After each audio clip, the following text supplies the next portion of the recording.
Welcome, everybody, in the Movie Guys verse. This is Jordan here, part of Movie Guys Podcast. We wanted to say thank you so much for downloading this most recent episode. If you don't know what Movie Guys Podcast is, we are a new movie review show that is updated weekly. You can check us out at movieguyspodcast.com and also movieguyspodcast.podbean.com. Sit back and enjoy the show.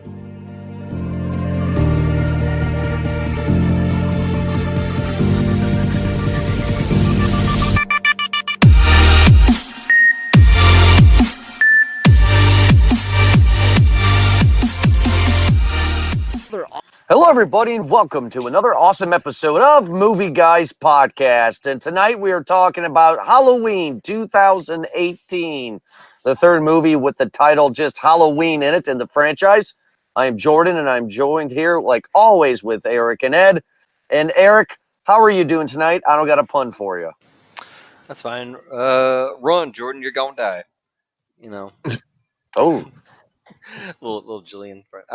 Certain things that are. I guess I could be better, given the climate of what's for scary movies right now. I don't know. This is a big franchise. This is like your favorite, isn't it? No, it's not my favorite. Oh, yours is Friday the 13th, Jason? Yeah. Yep. Okay, well, in the same wheelhouse, then, the same realm. You know enough of it. And there was more expectation in this movie, and I guess we're talking about that. What do you think, Ed? Well, I had a stabbing good time. There we go. Yep. I like that. Somebody had to do it. Movie Guys Podcast, known for their terrible puns. Download us at movieguyspodcast.com. All right, so here we go. We're going to talk about Halloween. And I could tell from the aura of the room, I would say, even though we're in different states, that Eric is not really a fan. Ed, I don't know about you, but I'm going to go right off the bat here. Thank you, David Gordon Green. Thank you for giving us an actual good Halloween movie. This is the greatest Halloween movie since the first one. This is perfect. This is everything that the Hollywood fan wanted, and this is everything that a slasher movie fan wanted. This movie is borderline damn near perfect with the slasher genre. Right off the bat. Ed, Eric, I don't know about you, but I don't know if you agree with me on that one or not, buddy, but this movie's perfect. Yeah, this movie was written. One of the writers was Danny McBride. Is that to be Absolutely? I'm correct on that. Yeah, absolutely. The Danny McBride and who's the other one? David Gordon Green, the director as well. So we got a writer-director combo here. Yep. Mm-hmm. I mean, you could very much tell that they were having fun with it. You know, like there were a lot of kind of comic relief parts in this one. There's a lot of throwbacks in this movie. There were a lot of throwbacks, right? A lot of tips to to just the franchise as a whole.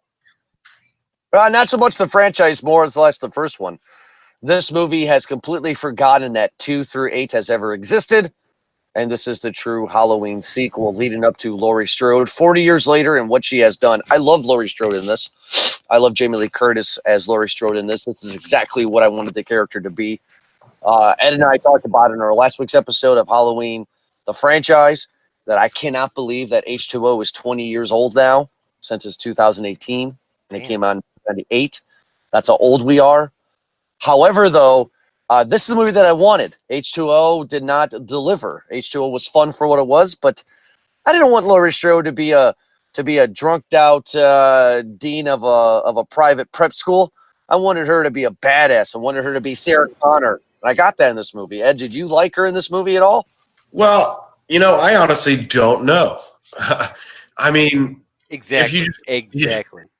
Like we're throwing away a million years worth of film franchise here. And if pretending that this is the second one, like nothing had ever happened, then sure, it's what one would expect. But having things to go off of, I don't know. I just don't know.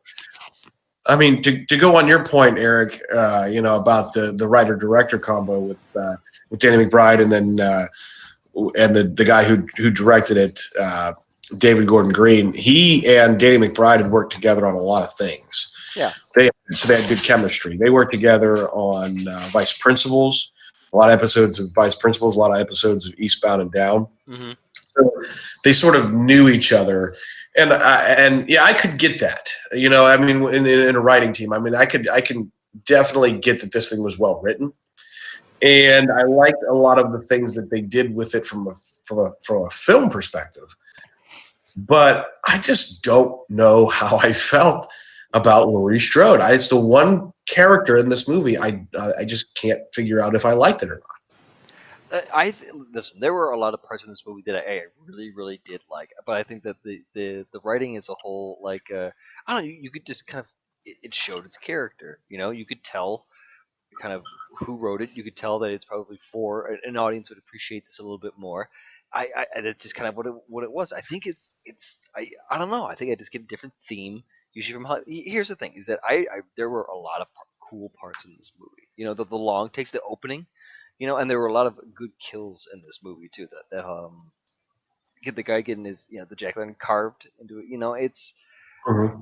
But I've always been a fan of the long sequences, and certain parts like that. But it's just I don't know. Did it just not seem like there was like there was a whole lot of?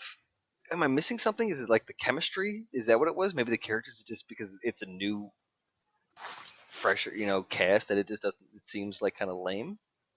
Eric, you're missing the whole point, man. I mean, like, this movie was made for 10 million. It's already grossed 100 million. It's the most successful Halloween franchise in the whole series. This movie's bringing back the life of slashers like the original one did. This is everything that you want. You got Jamie Lee Curtis back as Laurie Strode 40 years later. She has a daughter. She has a granddaughter now. So now she's been waiting for Michael. Michael comes back, and it's no holds barred. It's amazing. I mean, this movie is probably maybe almost better than the original movie. This is everything that you want. You got douchebag podcasters like us trying to revive something that doesn't need to be revived anymore. And then you got a crazy doctor a la Dr. Loomis that wants to put Michael Myers back out in the wild to see what he actually does. That's a cool fucking concept. And they bring back the old master podcasters. I mean, everything leads out to this movie to be perfect. David Gordon Green knocked this one out of the park. Barry Bonds did. Babe Ruth it. Movie over. Perfect. I mean, I like that they took a lot of the classic scary movie tropes and kind of turned them into, I mean, different moments, badass moments, big moments. I can sense in the room here that I'm alone. No, here's the thing: is that like I think I was just I need to rewatch it obviously because I did not get the full. I had a bad movie experience obviously. So I guess so, yeah. Because I mean, I went on a Tuesday at 5:00 and the theater was packed. I couldn't believe it. Usually, when I go to see the movies at 5:00 on a Tuesday after work, there's just nobody there. But it was packed. I mean, this was great. like I said, I enjoyed it. I think it was just more so where I think I had to shift gears. I was expecting, I don't know, maybe something a little more serious. No, God, no. You can't do that with this. I mean, like, you can't go into this movie expecting it. This is fucking Halloween. I mean, you got a guy in a William Shatner mask killing babysitters. I mean, like, how much more serious do you need to get? I mean, this movie, come on, he only killed like 5 with that knife, huh? Yeah, well, he already killed 5 in the original, but this movie, it's no holds barred. It's great. They did that not in this movie. Yes. There's that kid that said that, didn't he only kill like 5 or something? So, like I said, they had a lot of throwbacks in this movie. And that's what they should have done. Well, and I mean, I can see Jordan's point that, they spent a little bit of time going back and basically correcting and everything that had happened and telling the world, wait, isn't your grandma Michael Myers' brother? And she's like, in the granddaughter says, no, that's just some dirty rumor somebody started. Or, killing 5 people. And I mean, it was old school in that way. I mean, I can get that. I do agree with that. I mean, the reason why this movie is so great is because this is bringing life back to slashers. I'm really excited to see what the future is going to be. Because you had Psycho that came out in the 60s, which a lot of people, me included, would argue that Psycho is the godfather of slasher films. And then Halloween came out, and just completely changed the game. And after Halloween, we had Friday the 13th, Nightmare on Elm Street, Terror Train, Prom Night, New Year's Evil, The Prowler, all these great fucking awesome slasher movies. And I believe since this movie is so successful, I mean, $100 million, people are seeing this movie. We're gonna get. Oh, so I did notice this is that this movie, because again I go back to my favorite part being the one take here, because they did a really good job of it too, and we got to see a different take of it. Usually we see it in action scenes like what's that, Children of Men, or lately Daredevil, because I remember watching it. They repeated the hallway scene in season 3, so another one there. So big things there, and then this movie has a big one too. But you have it in a scary atmosphere. You have it with Michael Myers, and that added a lot to it. Like you're adding a big experience to watching the scary movie because you're immersed so much more into it. Aren't they doing like a choose your own episode of Black Mirror? Imagine if you had something like that. But in almost like a first person kind of or third person type mode where you can choose what's going to happen next. Kind of the next level experience. Like I think we're getting a taste of it, and this movie did a really good job of that too. Like it worked. You know what I mean? Like a few movies would have the right theme or environment for it, but this one worked. You see, now I'm wondering what they're going to do, because originally David Gordon Green and Danny McBride said they were going to shoot this movie back to back. There was a sequel already ready to go, but they didn't film the sequel because they wanted to see what the box office did. Clearly, they're going to make a sequel on a $10 million budget and grossing $100 million. They're going to make a sequel. This is going to happen. So I'm interested to see where the story goes since Laurie Strode survives at the end. I thought she was going to die at the end. I think so. But yeah. Jeez, and yeah. Well, I mean, they did both movies then theoretically for $10 million. What was that? You're saying that if they did a one take, or they just did both movies in one take? No, they just did. No, yeah. So what happened was they were gonna film back to back, a la Deathly Hallows 1 and 2, and so on and so forth. But they didn't film the second movie because they were waiting to see what the box office was going to bring. Now that the box office has hit $100 million, clearly they made their money back. They're already planning on doing the sequel here starting January of this year. Dude, that's a lot of blood. Like there was. That's one thing that I liked about this movie too, is that there's again really good kill scenes, man. There's great kill scenes. I mean, like that's one thing that the original doesn't really do much. Is there's not a lot of kills. The first one's more focused on terror than actual kills, but this one goes right for it because the first kill after Michael kills his sister in the beginning of the movie doesn't happen until 35 minutes later into the film. This movie comes in right off the bat, and it doesn't stop. That gas station scene, huh? Right? Mm-hmm. Right? That was great. I mean, guys, what you're seeing right now is a rebirth in horror. I mean, that's why I'm so excited about this. I don't know that this is a rebirth in horror. I think this is a modernization of a late 70s, early 80s genre. No. Listen. We are getting a rebirth in horror altogether. This happens all the time. We happened in the slasher movies in the 80s. We had a rebirth in the mid-90s with Scream, with everything being ironic. Also Urban Legend and all those other types of late 90s slasher films. I know what you did last summer. The Whodunits. Now we're getting a resurgence back. I would argue that it started it last year, because that movie never should have made the movie that it did. That movie killed at the box office. And now Halloween has $100 million. This whole genre of slasher films is going to come back. I'm telling you. And here's why I disagree with you. I think what we're getting is something that was old, and we're getting it repackaged and rebranded as new. And I'm a car guy. So here's a perfect example. Automatic bright lights. Okay, automatically engaged bright lights. Something that cars had in the 40s, 50s, and 60s. That people were like, I don't fucking want that. I don't want that in my car. But it was something that was, update technology. Now it's something that luxury brands have repackaged and repurposed and are selling as the newest, greatest technology automatic headlights. I'm just giving you that little example. Same thing. This movie, if made in 1979, would be the exact same movie, except it just has modern film techniques, like the one shot, like like a lot of the updated things where you actually see some of the different types of kills because they have higher levels of CGI ability. It literally is. This movie was designed, and I can see it as a grainy 1978 film, just digitally touched up. I can see that here. That's exactly what this movie was. It was something from night. I'm not saying it's bad. I just don't know that it's a rebirth. I think it's a repackaging of something that was old, and older techniques, digitally touched up, rebranded as something new and modern. Well, I'm not going to go on with this forever in our review, but I will respectfully disagree with you. I mean, it came out last year. Halloween's this year. Robert Englund, who plays Freddy Krueger, is coming back and playing Freddy Krueger in the Goldberg's TV show coming up.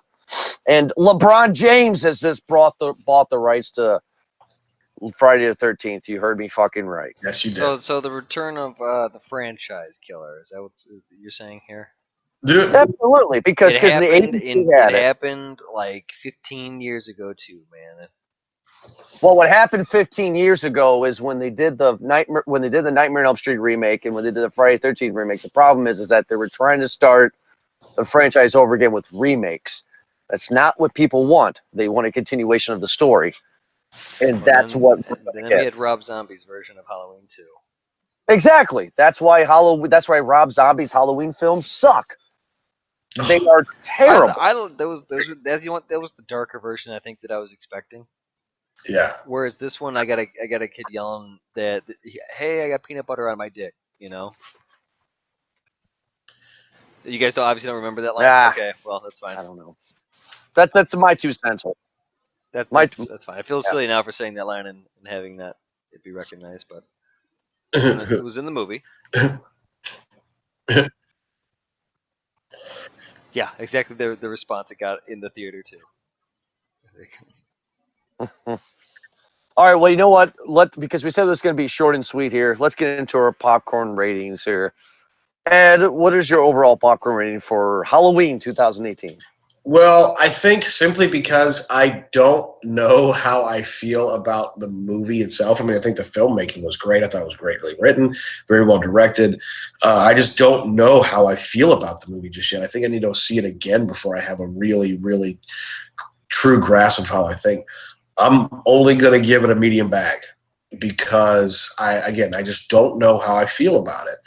And, I can't give it a large bag because of that. So. Medium bag. Eric, what do you give? What's your popcorn rating for Halloween 2018? I mean, I don't know, man. I'm on the fence, really, between like a medium and a large, to be honest. Because again, these kills were fucking so good, and the music was pretty good too. Like someone had put a link for the score during the chase scene. And I liked that. I think that this movie had the attention of the fanboys, and it worked. But it just, I don't know. It wasn't it was a fan project, and obviously some fans' interpretations don't rub the fans the other way, or happen to rub them. And it was fine. I enjoyed the movie, and it is great. I think I would have gone a different direction. I think that just the writing was silly. It kind of dumbed the movie a bit. But everything else was dope. I enjoyed it. How about a medium with extra butter? Okay, I will give this one a large. This is perfect for a slasher movie. That's not a perfect movie. I mean, there's a difference between slasher, and there's a difference between, dare I say, forgive me, a real movie or regular movie. This is perfect for the franchise. This is probably one of the best, or maybe the best movie in the Halloween franchise. Probably one of the best movies in the slasher genre. You need to see this movie ASAP. Large bag with so much butter, it's ridiculous. Put your milk duds and pour melted butter in your milk duds. This movie is that good. I like that. For what that is. That's a good way to describe that. Yeah. Yeah. So I'm going to do something that we don't typically do here on Movie Guys Podcast, but I feel like the hype has been built up enough to where we're going to make an announcement to get you, the fans of the Movie Guys verse, excited. Next week, we were going to take a week off for the Halloween holiday season. We decided against that, and next week, we were going to bring you a special episode. This episode is going to be everything about The Haunting of Hill House Netflix TV show. That's right. Next week, we'll be coming back with The Haunting of Hill House. We'll be talking about the whole series, the first season, I would say, actually, and why this is something that you need to watch. So we'll be getting into that one next week, a little tease for the fans there. But if you like this episode, make sure to check us out at movieguyspodcast.com, movieguyspodcast.podbean.com. Download episodes on Spotify, on iTunes, on iHeartRadio. Search for Movie Guys Podcast. Find us on Facebook, Movie Guys Podcast, and follow us on Twitter at Movie Guys Pod. Eric and Ed, thank you so much for joining me. And we'll be back next week for our special episode of The Haunting of Hill House. Have a good night.